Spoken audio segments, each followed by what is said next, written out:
Next up, smaller iPhone batteries next year. It's just the iPhone 12. We're just digesting iPhone 12 stuff. And then you got Quo going on about the iPhone 13. He can't shut up. He loves the iPhone 13. And people are already feeling like, oh, geez, this stuff is moving fast. I just spent $1,000. I know. Just spent $1,000. What are you telling me here? Well, battery has been, well, it's been a subject with the iPhone 12 series because, to be fair, the iPhone 11, particularly the larger models, had a tremendous battery.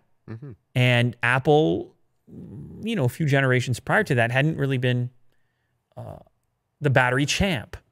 And so people were super happy when it looked like battery became major focus with the 11 series. Well, then the battery shrunk a little bit to accommodate this new design on the iPhone 12.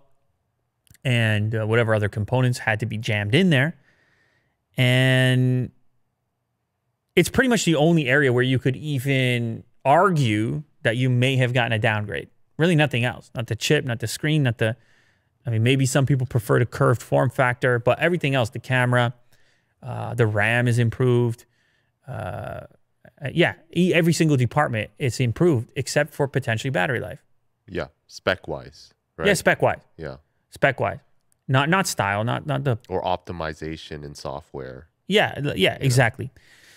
So then this comes up. You got Quo talking about the iPhone 13. He says they're gonna put an even smaller battery, or they can put an even smaller battery in the iPhone 13, and people get nervous about that, thinking, who wants that? Who wants a smaller battery? But apparently there's some new tech, emerging tech, that is going to allow these batteries to shrink due to new technology known as soft board batteries.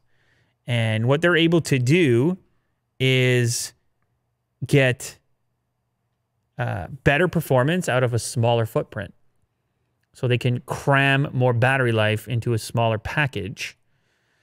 And the consequence of that may be that if they're able to, if they stick to the current design, but then they go in there with the new softboard tech and use even the same amount of space that's currently carved out for battery, you could see them get closer to that previous capacity inside of the new form factor using this new tech in the 13, because I don't think anybody really expects a complete overhaul in the 13, right? They don't usually do that. Usually when they make TikTok method. Yeah, they make a big leap like this, and then the form factor at least hangs around for the most part going forward. So they can do thinner batteries, but it might not necessarily mean a smaller battery in your next generation iPhone.